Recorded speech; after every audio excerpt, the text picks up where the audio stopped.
পুরাতন বছরকে বিদায় জানিয়ে নতুন বছরের নতুন সূর্যকে বরণ করে নিল আপামর বাঙালি। আজ পয়লা বৈশাখ, বঙ্গাব্দ 1433। ধর্ম বর্ণ নির্বিশেষে আজ বাঙালির হৃদয়ে উৎসবের মেজাজ। ভোরের আলো ফুটতেই শহরের বিভিন্ন পার্ক ও সাংস্কৃতিক কেন্দ্রে গান, আবৃত্তি এবং নাচের মাধ্যমে বর্ষবরণ অনুষ্ঠানের সূচনা হয়। এছাড়াও বিভিন্ন স্থানে মঙ্গল শোভাযাত্রা বের করা হয়। সেখানে লোক সংস্কৃতির নানা অনুষঙ্গ বিষয় যেমন হরেক রকমের মুখোশ, মাটির পুতুল এবং লোকসঙ্গীতের ছোঁয়া লক্ষ্য করা গেছে। নববর্ষের অন্যতম প্রধান আকর্ষণ হলো হালখাতা। এদিন ব্যবসায়ীরা তাদের পুরনো হিসেব চুকিয়ে নতুন খাতা খোলেন। দোকানে দোকানে চলে লক্ষ্মী গণেশের পূজা এবং ক্রেতাদের মিষ্টিমুখ করানোর পর্ব।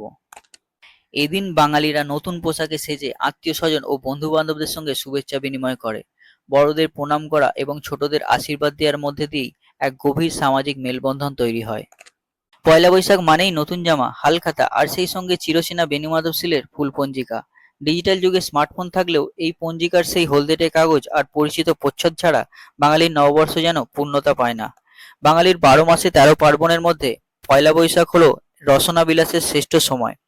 এদিন প্রতিটা ঘরে ঘরেই রান্নার ধুম পড়ে যায়।